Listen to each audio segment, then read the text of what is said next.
सबसे पहले आइडेंटिफायर शुरू करते हैं कि पाइथन में आइडेंटिफायर क्या होता है। तो मैं अपना स्क्रीन शेयर कर लेता हूँ।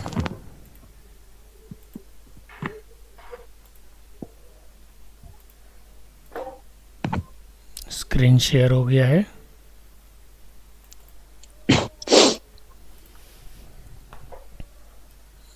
आइडेंटिफायर है ना।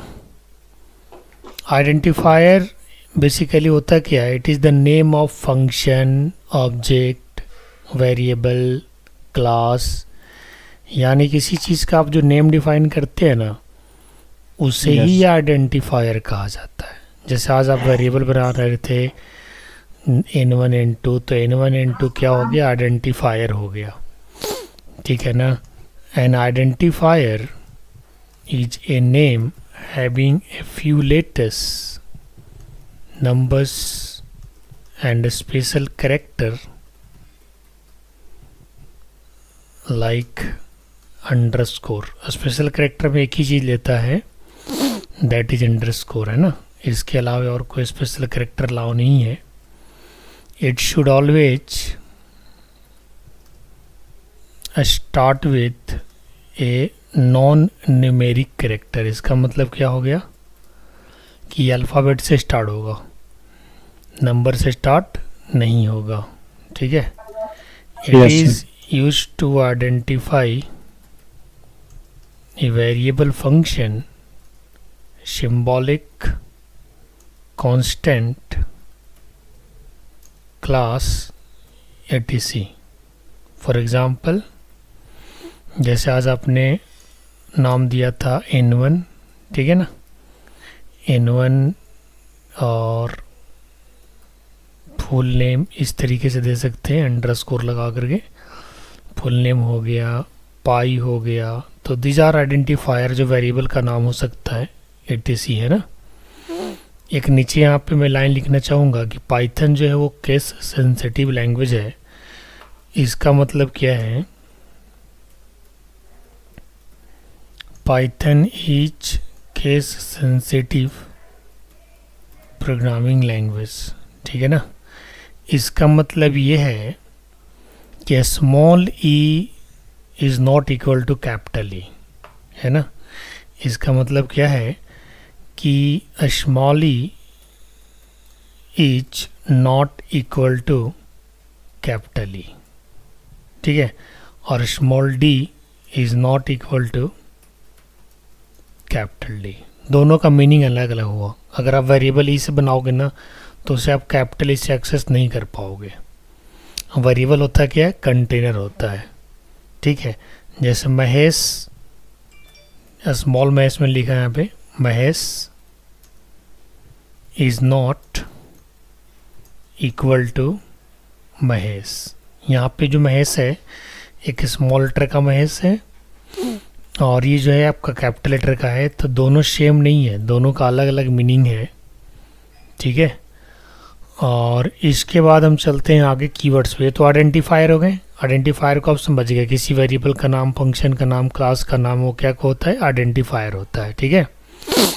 Yes sir. मैं एक लाइन और ऐड ही कर देता हूँ यहाँ पे। N identifier, N identifier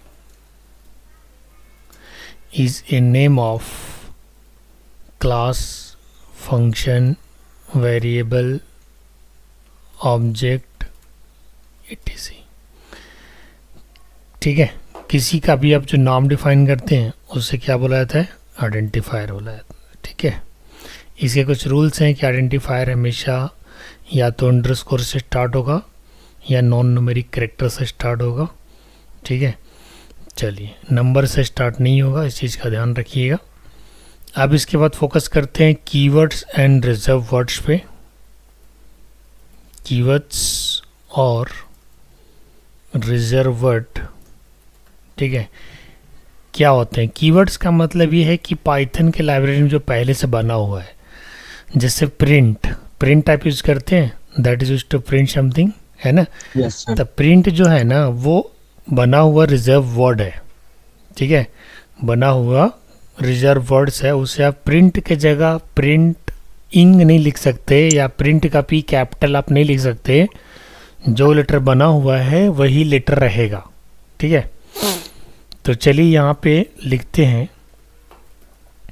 Python language uses the following keyword which are not available to users to use them as identifier।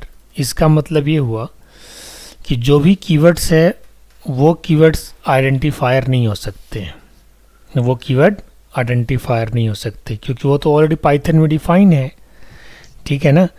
क्या ऐसे कीवर्ड्स हैं जो आइडेंटिफायर नहीं होंगे? उन कीवर्ड्स का मैं नाम यहाँ पे लिख देता हूँ, आपके सामने ध्यान दीजिएगा। जैसे जो है, फिर सबको मैं यहाँ पर लोअर केस में कर दूँ, कीवर्ड्स सारे लोअर केस में ही होंगे। Change case, lower case. जैसे मान के चलिए फॉल्स, तो फॉल्स एक कीवर्ड है, अवेट एक कीवर्ड है, एल्स एक कीवर्ड है, इंपोर्ट एक कीवर्ड है, सारे के सारे स्मॉल लेटर में होंगे।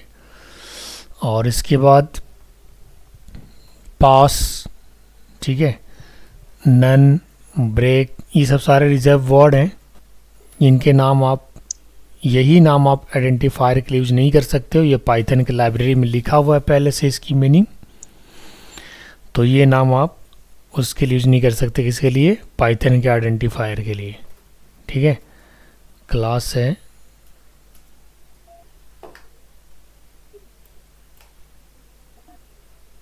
इसे भी लोअर केस में बना देते हैं। क्लास के बाद है आपका फाइनली, फाइनली के बाद है इज, रिटर्न, रिटर्न के बाद है एंड, और इसके बाद है आपका कंटिन्यू, कंटिन्यू के बाद है आपका फॉर, नॉन लोकल, वाइल, ठीक है। ये सब सारे कीवर्ड्स हैं, और भी हैं, मैं रो ऐड कर लेता हूँ और भी कीवर्ड्स के लिए। वाइल के बाद है आपका एज, इसके बाद है डेफ, फिर है फ्रॉम, फिर है नॉट, ये सब सारे स्मॉल लेटर में होंगे, तो मैंने यहाँ पे स्मॉल लेटर लिख दिया। नॉट के बाद है विथ, इसके बाद है ग्लोबल, ग्लोबल के बाद है आपका एसेट, एसेट के बाद है डेल, डेल के बाद है इफ, इफ के बाद है और के बाद है इल्ड, इल्ड के बाद है इफ, और इसके बाद जो है इफ तो मैंने लिख दिया ऑलरेडी, तो इफ की जगह पे कुछ और लिख देते हैं, और लिख देते हैं यहाँ पे, और भी लिख दिया, तो इल्ड भी लिख ही दिया हमने। अशिंक लिख देता हूँ, अशिंक है और एलिफ है। ये सब सारे कीवर्ड्स हैं।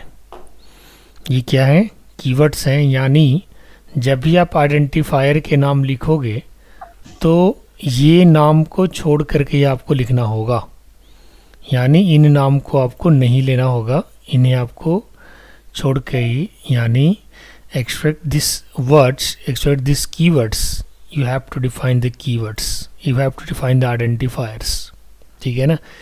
ये सारे कीवर्ड्स का नाम जो है, जो मैं भी आपके पास लिखा हूँ, ये कीवर्ड्स पाइथन के आइडेंटिफायर के नाम नहीं हो सकते हैं, जैसे उसके यानी फंक्शन के नाम नहीं हो सकते। चलिए, इसके बाद जो नेक्स्ट चीज़ है वो है कांस्टेंट। कांस्टेंट क्या है पाइथन के अंदर, उसे भी समझते हैं। कांस्टेंट्स क्या है?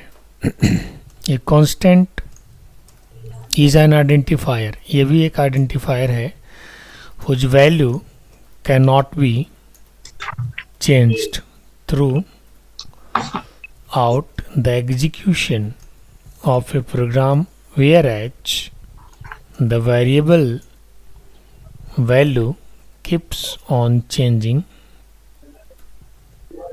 इसका मतलब क्या है कि अगर आप किसी वेरिएबल को, जैसे आप कांस्टेंट डिफाइन कर देते हैं, तो उस वेरिएबल को आप चेंज नहीं कर सकते हो। जैसे अभी आप वेरिएबल बनाते हैं तो एक ही वैल्यू 10 डालते हैं और बाद में उसको आप प्लस करके उसे बढ़ा देते हैं वैल्यू को, बट कांस्टेंट वैल्यू को आप चेंज नहीं कर सकते, ये मॉडिफाई नहीं कर सकते, ठीक है। ये लाइन मैंने यही लिखा है, a constant is an identifier whose value can not be changed, यानी ये भी एक वेरिएबल का टाइप है जिसका वैल्यू आप चेंज नहीं कर सकते। और ऐसा वेरिएबल अगर आपको वैल्यू को चेंज नहीं करना, तो वैसे केस में हम लोग क्या करेंगे, कांस्टेंट बनाएंगे, ठीक है। Variable value keeps on changing, ठीक है। There are no constants in Python, they exist in C and Java, है ना। अब यहाँ पे क्या है कि there are no constants in Python, Python में कोई कांस्टेंट होता नहीं है। दे एग्जिस्ट इन सी एंड जावा, ठीक है। पाइथन के अलावा प्रोग्रामिंग लैंग्वेज आपको मिलेगा। In Python it is not possible to define constant.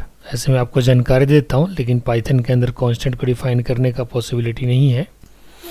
Which value can not be changed.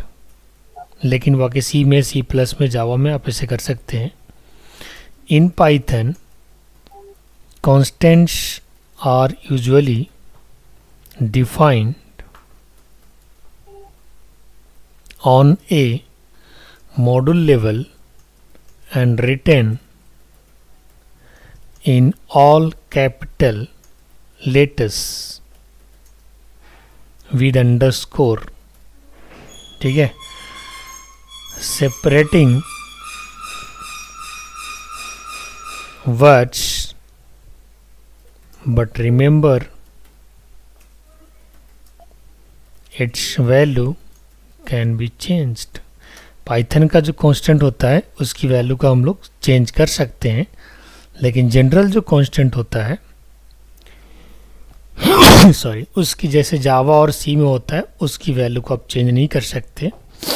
अब जो हम लोग पाइथन में जो कांस्टेंट बनाते हैं बेसिकली, जैसे पाई के लिए बनाएंगे टोटल मैक्स वैल्यू, तो इस तरीके से अगर आप इसे बनाते हो तो इसकी वैल्यू को चेंज किया जा सकता है। तो पाइथन में कोई कांस्टेंट का कॉन्सेप्ट नहीं है, इसलिए इसे दिमाग से निकाल दीजिएगा। बट जानकारी के लिए रखिएगा कि कोई अगर पूछेगा कांस्टेंट क्या होता है, तो पाइथन को छोड़ करके बाकी जो लैंग्वेजेस है, जो हाई लेवल के लैंग्वेज है या फिर मिड लेवल के लैंग्वेज हैं, उसमें कांस्टेंट का मतलब ये होता है कि अगर आपने किसी वेरिएबल से पहले कांस्टेंट लगा दिया या फिर किसी वेरिएबल को आपने कांस्टेंट बना दिया तो उसकी वैल्यू को आप चेंज नहीं कर सकते। बट पाइथन में अगर आप कांस्टेंट डिफाइन करते हैं तो कांस्टेंट क्या नॉर्मल वेरिएबल ही डिफाइन करेंगे, तो उसकी वैल्यू को आप चेंज कर सकते हैं। ये चीज़ का ध्यान रखिएगा। अब आते हैं मेन पॉइंट पे, दैट इज़ वेरिएबल। वेरिएबल जो कि हम लोग बना रहे हैं कंटेनर है। इन सी एंड जावा और some other programming languages a variable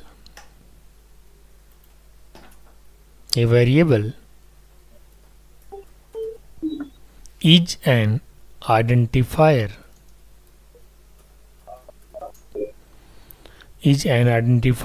or a name connected to memory location, ठीक है। एक लाइन अगर और लिखूं तो a variable is a name of memory location which hold some values, ठीक है। एग्जाम्पल, जैसे आज आपने वेरिएबल बनाया था, मान के चलिए आपने n1 बनाया जिसकी वैल्यू आपने सेट कर दिया 100, ठीक है। तो n1 क्या है, एक वेरिएबल है। उसी तरह से आप कई सारे वेरिएबल्स बना सकते हैं, ठीक है ना। इसकी एड्रेस होता है इंटरनली अगर देखा जाए तो, ठीक है। अब वेरिएबल्स के जो रूल हैं उसे भी चलिए एक बार लिखवा देते हैं कि भाई क्या क्या रूल्स आपको ध्यान रखना है वेरिएबल्स को बनाते समय। रूल्स वाइल, ऐसे लिख दो वेरिएबल रूल्स, या फिर ऐसे लिख देना है रूल्स टू डिक्लेयर वेरिएबल्स, ठीक है। क्या क्या रूल्स हैं जो आपको माइंड में रखना होगा वेरिएबल्स को डिक्लेयर करते समय, वो मैं रूल्स आपको पॉइंट आउट करा देता हूँ, जरा ध्यान दीजिएगा इस पर। सबसे पहले every variable name should start with alphabet। हालांकि इसके बारे में मैंने आइडेंटिफायर के बारे में लिखा था, अल्फ़ाबेट से स्टार्ट होगा और अंडरस्कोर से स्टार्ट हो सकता है। अंडरस्कोर से स्टार्ट कर सकते हैं, स्पेशल सिंबल में सिर्फ अंडरस्कोर ही अलाउ है। नो स्पेसेस आर अलाउड, ध्यान दीजिएगा, no spaces are allowed in variable declaration. जब वेरिएबल को डिक्लेयर करोगे तो बीच में स्पेस आप नहीं दोगे, अगर ऐसा करोगे तो एरर आ जाएगा। एक्सेप्ट अंडरस्कोर, ठीक है, except underscore, no other special symbol, no other special symbol are allowed in the middle of the variable declaration. इसका मतलब ये है कि अंडरस्कोर के अलावे, जैसे आप बीच में मान के चलिए माई नंबर लिखना चाहते हैं तो बीच में आप अंडरस्कोर से लगा सकते हैं, लेकिन इसके जगह पे आप डॉलर नहीं लगा सकते, हैश नहीं लगा सकते, परसेंटेज नहीं लगा सकते, एंड नहीं लगा सकते, बाकी कोई भी सिंबल अलाउ नहीं है। अंडरस्कोर अलाउ है, इसके अलावा कोई भी सिंबल अलाउ नहीं है, इस चीज़ का ध्यान रखिएगा। नेक्स्ट मैं लिख रहा हूँ a variable is written with a combination of letters, numbers and special character। और स्पेशल कैरेक्टर में आपको क्या यूज़ करना, सिर्फ अंडरस्कोर। यानी आप ऐसे वेरिएबल बना सकते हो, कस्टमर आईडी, ठीक है, या फिर कस्टमर अंडरस्कोर आईडी, या फिर कस्टमर 1 2 3, ऐसे बना सकते हैं आप। लास्ट में नंबर आप लिख सकते हैं, अलाउ है वेरिएबल में, लेकिन पहले नंबर आप नहीं लिख सकते, आप पहले नंबर नहीं लिख सकते, ऐसा अलाउ नहीं है, ठीक है, ध्यान रखिएगा। नो रिजर्व कीवर्ड, ये तो याद ही कर लीजिएगा, किसी रिजर्व कीवर्ड को आप एज अ वेरिएबल के नेम में यूज नहीं कर सकते हैं। देखिए ये सारे जो कीवर्ड्स हैं, ये कीवर्ड्स आप वेरिएबल के नेम में यूज नहीं कर सकते, यानी वेरिएबल का नाम आप वाइल नहीं लिख सकते, वेरिएबल के नाम आप ब्रेक नहीं लिख सकते। इसी तरह से जो भी कीवर्ड्स हैं पाइथन के, ये कोई भी कीवर्ड्स वेरिएबल के नेम में नहीं यूज़ होगा, इस चीज़ का ध्यान रखिएगा, ये रूल्स है, ठीक है। अब वेरिएबल से अगर कुछ बना के दिखाया जाए, राइट और रॉन्ग क्या है उसको चलो हम चलते हैं, यहाँ पे देखते हैं एग्जाम्पल। राइट और इधर लिख देते हैं रॉन्ग, क्या बना सकते हैं क्या नहीं बना सकते। तो राइट में जैसे ए आप बना सकते हो, लेकिन एंड नहीं बना सकते। क्यों नहीं बना सकते? क्योंकि एंड एक कीवर्ड है। एंड क्या है? एक कीवर्ड है कि नहीं? तो इस तरीके से एंड कीवर्ड जो होगा वो वेरिएबल का नाम नहीं होगा, और ऐसा करोगे तो ये गलत माना जाएगा। स्मॉल ए आप ले सकते हैं, बट 1 4 नेम या 1 3 नेम आप ऐसे नहीं ले सकते हैं, ये आपको रॉन्ग हो जाएगा। नेम ले सकते हैं, अलाउ है, लेकिन ईफ नहीं लिया जाएगा, क्योंकि ईफ एक वो है, रिजर्व वर्ड है। रिजर्व वर्ड जिसका मीनिंग जो है पाइथन के अंदर ऑलरेडी डिफाइंड है, तो इस चीज़ का ध्यान रखिएगा, ठीक है। Yes sir. हाँ, ये वेरिएबल्स का रूल आपको मैं लिखवा दिया। अब इसके इम्पोर्टेंट होता है डेटा टाइप। अब डेटा टाइप क्या है? जैसे मान के चलिए हमको एग्जैक्ट नंबर स्टोर करवाना है, या फ्लोट वाला नंबर स्टोर कराना है, या फिर स्ट्रिंग नंबर, स्ट्रिंग मैसेज हमको स्टोर कराना है, तो किस तरीके से डेटा टाइप यूज़ होगा। तो चलिए डेटा टाइप के बारे में हम लोग जानते हैं। डेटा टाइप होता है क्या है? It is the type of your value, it is the type of variable, है ना।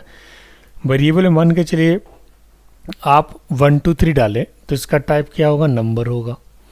अगर आपने सुप्रो पाठशाला स्टोर किया तो इसका टाइप क्या होगा? स्ट्रिंग हो जाएगा, और स्ट्रिंग हो जाएगा, है ना, इसको स्ट्रिंग बोलते हैं, राइट। यस। तो चलिए हम यहाँ पे लिखते हैं डेटा टाइप इन पाइथन, ठीक है। डेटा टाइप होते क्या है?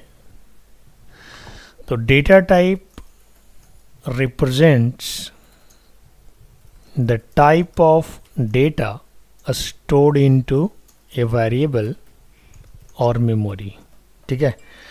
किसी वेरिएबल के अंदर जो वैल्यू स्टोर्ड है उसकी डेटा टाइप वगैरह आप डिफाइन कर सकते हैं। डेटा टाइप बेसिकली 2 टाइप का होता है, टाइप्स ऑफ डेटा टाइप्स, ये 2 टाइप का होता है।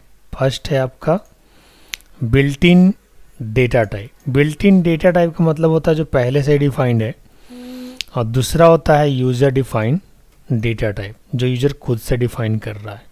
अब बिल्ट इन डेटा टाइप में क्या है भाई, चलो जानते हैं। बिल्ट इन डेटा टाइप में क्या है? बिल्ट इन डेटा टाइप में क्या है, चलिए इसके बारे में जानते हैं। बिल्ट इन डेटा टाइप के अंदर है क्या चीज़? These data type are provided by Python language. Built in का मतलब होता है प्री डिफाइंड, समझ गए ना शशांक? Built in sir. का मतलब होता है प्री डिफाइंड, यानी पाइथन में वो चीज़ पहले से डिफाइन है। तो ये तो इस डेटा टाइप के बारे में तो आपको सोचना ही नहीं है, लेकिन आपको पता होना चाहिए बिल्ट इन डेटा टाइप में क्या क्या होगा।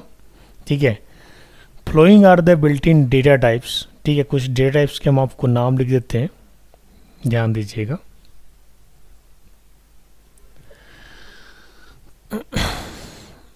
Flowing are the built in data types. ठीक है, चलिए इसको हम क्या करते हैं, लिस्ट में रिप्रेजेंट कर देते हैं। जैसे हो गया none type, numeric type, sequences, sets, mapping. इसके बारे में और अच्छे से हम लोग आगे जानेंगे। ये तो हो गया आपका बिल्ट इन डेटा टाइप, और इसके साथ साथ बिल्ट इन में भी आपका क्या है आगे, यूजर डिफाइंड डेटा टाइप भी है, नन टाइप है।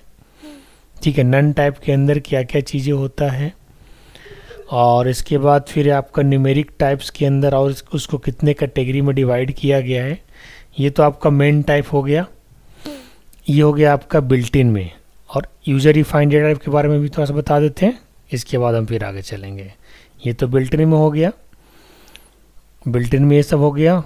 अब हम चलते हैं यूजर डिफाइंड डेटा टाइप। ठीक है, user defined data type. User defined data type में क्या क्या है उसको भी ज़रा एक बार हम यहाँ पे लिस्ट आउट कर देते हैं। फ्लोइंग आर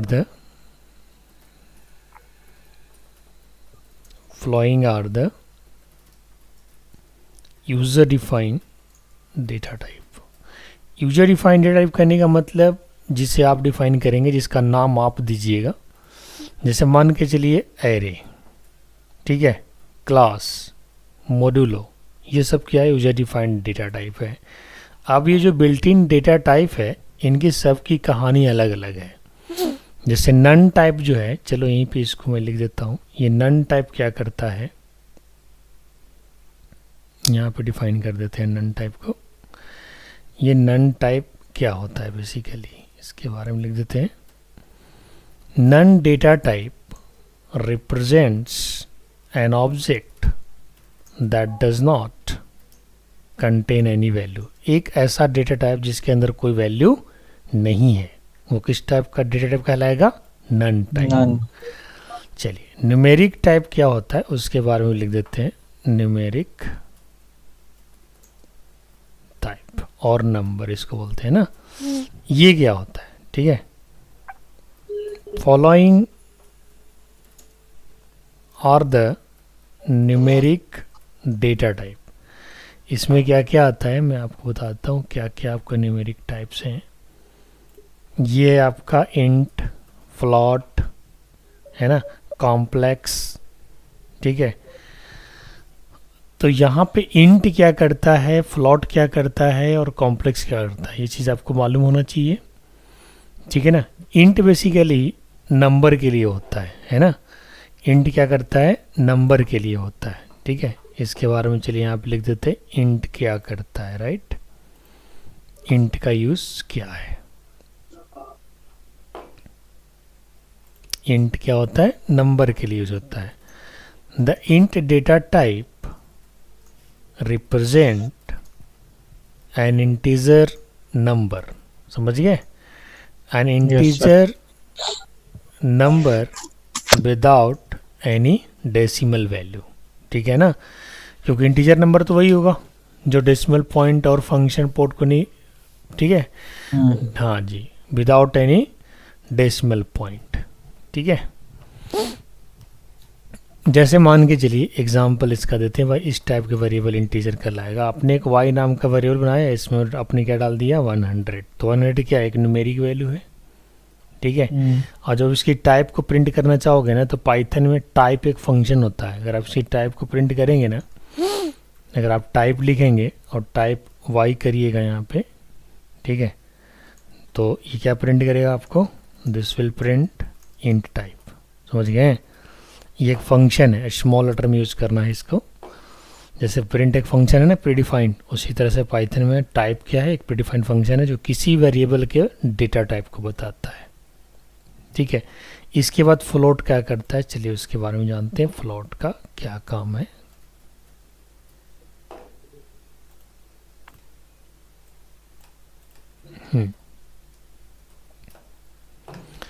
फ्लोट जो होता है वो डेसिमल के लिए होता है ना।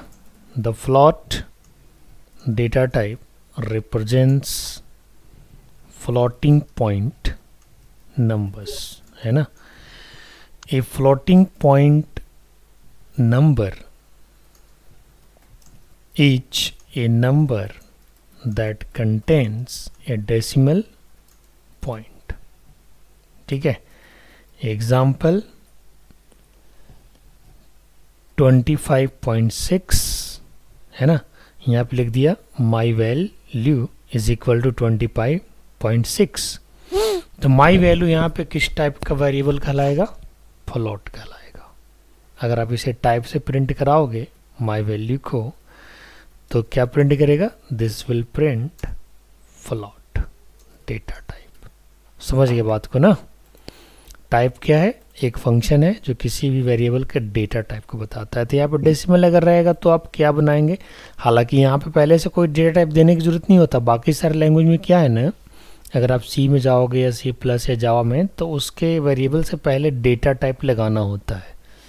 चूँकि पाइथन एक इंटरप्रेटेड लैंग्वेज है जावास्क्रिप्ट की तरह यहाँ पे ना, तो इसमें वेरिएबल के पहले डेटा टाइप लगाने की जरूरत नहीं, नहीं पड़ता। बट उसकी डेटा टाइप उसकी वैल्यू पे डिपेंड करता है कि अगर आप किसी वेरिएबल के अंदर किस टाइप का आपने वैल्यू स्टोर कराया है, तो जिस भी टाइप का आपने वैल्यू स्टोर कराया है उस टाइप का वेरिएबल क्या हो जाता है, डेटा टाइप हो जाता है। ठीक है ना। Yes sir. कॉम्प्लेक्स क्या है, कॉम्प्लेक्स को भी हमने किसके अंदर लिखा है, न्यूमेरिक डेटा टाइप के अंदर ना। चलिए -1। हाँ, कॉम्प्लेक्स तो आप समझ ही रहे हैं। चलिए इसको मैं एक बार लिख देता हूँ, complex.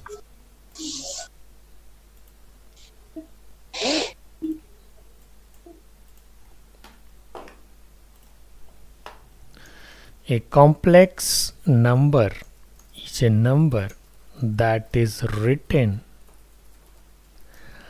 in the form of a plus bj or a plus bj, where a equal to real part of the number, है ना, and b जो हो गया आपका इमेजिनरी। हाँ, b is imaginary.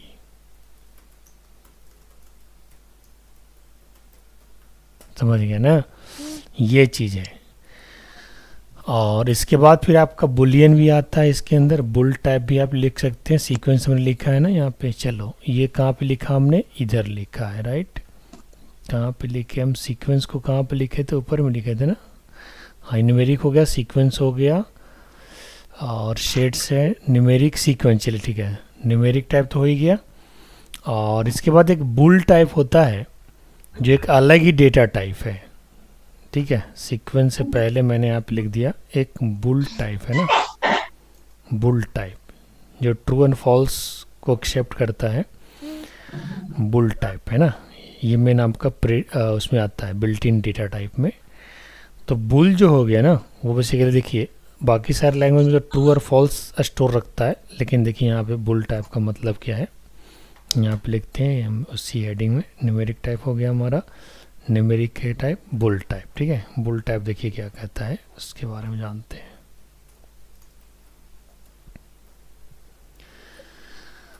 The bull type data type, the bull data type represents Boolean value true और false, है ना। Python internally represents true as 1 and false as 0। ठीक है, हाँ। एग्जाम्पल अगर आप यहाँ पे लिखेंगे ट्रू प्लस ट्रू, तो पाइथन क्या देगा, 2। अगर आप लिखेंगे ट्रू माइनस फॉल्स, तो पाइथन क्या देगा, 1। क्योंकि ट्रू को क्या मानता है, 1 मानता है, और फॉल्स को क्या मानता है, 0 मानता है। तो 1 + 1 कितना हो जाएगा, 2, और 1 - 1 कितना हो जाएगा, 1। ठीक है। इसके बाद सीक्वेंस टाइप, ये भी प्रीडिफाइंड टाइप है, सीक्वेंस टाइप। ठीक है। ये क्या कहता है, फ्लोइंग आर सीक्वेंस टाइप्स। क्या क्या है सीक्वेंस के अंदर, उसके बारे में जानते हैं। जिसमें हो गया आपका स्ट्रिंग, लिस्ट, टपल, नाम आप सुने होंगे।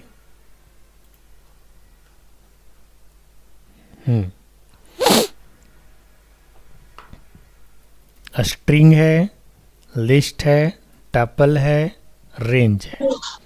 ये सब सारे क्या हैं, सीक्वेंस टाइप हैं। ठीक है ना, इसे सीक्वेंस टाइप में रखा गया है। ये भी प्रीडिफाइंड ही है, ये सब अभी प्रीडिफाइंड पे चल रहा हूँ मैं। ठीक है ना, प्रीडिफाइंड पे चल रहा हूँ, यानी बिल्ट इन पे चल रहा हूँ। अभी मैं यूजर डिफाइंड पे नहीं आया, यूजर डिफाइंड को नीचे में ले गया हूँ। ठीक है। तो चलिए सीक्वेंस टाइप में ये क्या कहता है भाई, यहाँ पे स्ट्रिंग क्या कहता है, इसके बारे में जानकारी लेना बहुत ज़रूरी है। स्ट्रिंग का यहाँ पे यूज़ किया है, इसके बारे में चलिए जानते हैं। स्ट्रिंग क्या करता है यहाँ पे। ठीक, चलिए स्ट्रिंग क्या करता है। String represents group of characters. ठीक है, ग्रुप ऑफ कैरेक्टर्स को क्या बोला जाता है, स्ट्रिंग। एक collection of character, group of characters क्या बोला जाता है, स्ट्रिंग। जैसे योर नेम, शशांक है, शशांक में कितने लेटर्स होते हैं, 8। तो ये क्या है, कलेक्शन ऑफ कैरेक्टर्स यानी स्ट्रिंग है। समझ गए, Shashank. String represent group of characters है ना। Strings are enclosed, string are enclosed in double quotes और सिंगल कोट्स। समझ गए। एग्जाम्पल में अगर चलें तो इसका एग्जाम्पल क्या बनेगा, चलिए इसका एग्जाम्पल देते हैं। तो सर आज जो हम लोग यूज किए थे लेन वाला, तो वो इसी में आएगा ना। लेन एक फंक्शन है, प्रीडिफाइंड फंक्शन है, वो डेटा टाइप नहीं है। तो देखो डेटा टाइप, हाँ वो सर 8 वैल्यू जो कैलकुलेट किया नेम का। हाँ, तो बेसिकली आपका जो वैल्यू था ना, जैसे शशांक जो था ना, और आपने शशांक को किस वेरिएबल के अंदर स्टोर कराया था, किसी नेम के अंदर या किसी वेरिएबल के अंदर, तो वो वेरिएबल क्या कहलाएगा, स्ट्रिंग वेरिएबल कहलाएगा। लेन क्या है, लेन एक फंक्शन। देखो फंक्शन के पहचानने का नियम क्या है, किसी भी आइडेंटिफायर के बाद अगर पैरेंथेसिस लगा हुआ है, ब्रैकेट स्मॉल ब्रैकेट अगर लगा हुआ है, तो वो फंक्शन है। समझ के बात करना। जैसे प्रिंट एक फंक्शन है, क्योंकि प्रिंट के बाद भी आपको ब्रैकेट लगा हुआ है, पैरेंथेसिस लगा हुआ है। ठीक है, कभी भी किसी डेटा टाइप के बाद कोई फंक्शन नहीं मिले, कोई ब्रैकेट आपको नहीं मिलेगा। ठीक है, तो ध्यान यही रहे कि अगर किसी नाम के बाद अगर ब्रैकेट लगा हुआ है तो वो क्या है, फंक्शन कहलाएगा। तो लेन क्या हुआ, फंक्शन, जिसका काम क्या है, टोटल नंबर ऑफ कैरेक्टर्स को काउंट करना। समझ के बात को ना। एग्जाम्पल जैसे अगर मान के चलिए हमने यहाँ पे हेलो वर्ल्ड लिया, डबल कोट के अंदर हेलो वर्ल्ड, ये क्या है, एक स्ट्रिंग है। क्या है, स्ट्रिंग है।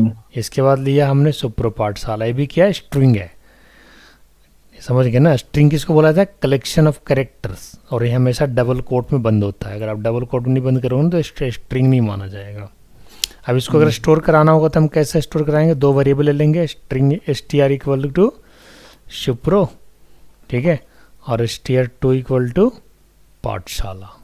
मान के चलो हम ऐसे भी ले सकते हैं, या फिर हम क्या लिख सकते हैं, एक में हेलो वर्ल्ड डाल दिया, दूसरे में क्या करेंगे, पाठशाला को डाल देंगे। समझ रहे बात को। तो ये str1 किस टाइप का वेरिएबल कहलाया, स्ट्रिंग टाइप, और str2 भी स्ट्रिंग टाइप कहलाया। क्यों भाई, क्योंकि इसके अंदर वैल्यू किस टाइप का स्टोर हुआ है, स्ट्रिंग टाइप का हुआ है। समझ गए बात को ना। Yes sir. अब स्ट्रिंग के बाद क्या, लिस्ट है। चलिए लिस्ट के बारे में जानते हैं। ये सब आपके उसमें है, बुक में है, मैंने देखा है। लिस्ट जो है इस सब है बुक में आपका। A list represents a group of elements. A list can store different types of element which can be modified, जिसे आप modify कर सकते हो। Lists are dynamic which means size is not fixed. Lists are represented using a square bracket. अगर किसी भी variable के आगे ये ब्रैकेट लगा हुआ है तो उस ब्रैकेट वाले वेरिएबल को क्या बोला जाएगा? लिस्ट बोला जाएगा। ठीक है ना? यस बोला सर। जाएगा, लिस्ट बोला जाएगा। एग्जाम्पल जैसे हमने लिखा है यहाँ पे माई लिस्ट और इक्वल टू हमने डाल दिया इसके अंदर कुछ वैल्यू, तो ये क्या कहलाएगा? लिस्ट कहलाएगा। अगर ऐसे ब्रैकेट में बंद रहेगा तो लिस्ट कहलाएगा, कर्ली ब्रेसेस में रहेगा तो उसे टैपल कहेंगे। ठीक है, अभी जैसे 2 3 4 5 6 7 8 है तो ये कैसे स्टोर होगा मेमोरी में? चलो उसके लिए भी हम क्या करते हैं, एक डब्बा बना देते हैं। ठीक है, यहाँ पे एक डब्बा बना देते हैं 2 कॉलम का। यस, छोटा कर देते हैं थोड़ा सा। ये देखो मेमोरी में कैसे स्टोर होगा, क्योंकि जितने भी लिस्ट है ना उसकी फर्स्ट वैल्यू जो है ना 0 इंडेक्स पे स्टोर रहता है, ध्यान रखिएगा। तो 0 पे क्या स्टोर होगा? 2, 1 पे क्या स्टोर होगा? 3, 2 पे क्या स्टोर होगा? 4, 3 पे क्या स्टोर होगा? 5, 4 पे क्या होगा? 6 और 5 पे क्या होगा? 7 और है क्या? एक और है, और 6 पे क्या होगा? 8। अब वैल्यू इधर कुछ भी हो सकता है, मान के चलिए 2 3 4 5 6 7 8 एक नंबर है, स्ट्रिंग भी रहता बट इंडेक्स उसका सेम रहेगा। इंडेक्स क्या रहेगा? सेम रहेगा। अगर आप चाहो तो यहाँ पे चलो एक मैं और रो ऐड कर देता हूँ यहाँ पे ऊपर में। ठीक है, इंसर्ट रो एबव, यहाँ पे लिख देता हूँ ये हो गया इंडेक्स और ये हो गया वैल्यू। ठीक है, किसी भी टाइप का वैल्यू किसी भी टाइप का हो सकता है, लेकिन इंडेक्स हमेशा इंटीजर रहेगा, ध्यान रहे। और फर्स्ट वैल्यू हमेशा किस इंडेक्स पे स्टोर रहता है? 0 पे। समझ गए ना? ये मैंने लिस्ट को रिप्रेजेंट किया है, इस चीज़ को समझिएगा। जब नेक्स्ट डे लैब में आइएगा ना मंडे को, कल तो बंद रहेगा, तो ये चीज़ आपको अच्छे से कॉपी में भी बता दिया जाएगा, इसको करवा भी दिया जाएगा प्रैक्टिस। चलो ये तो लिस्ट हो गया डेटा टाइप। अब आगे चलते हैं, टैपल को समझाते हैं। भाई टैपल क्या होता है? चलिए टैपल को जानते हैं। टैपल क्या है? टपल भी सीक्वेंस टाइप के अंदर आता है। ठीक है ना? अभी हम सीक्वेंस टाइप को रिप्रेजेंट कर रहे हैं। Tuple, A tuple contains A group of element. बिल्कुल उसी की तरह ये भी कलेक्शन होता है एलिमेंट्स का, लेकिन दोनों में फ़र्क क्या है वो मैं आपको बताता हूँ।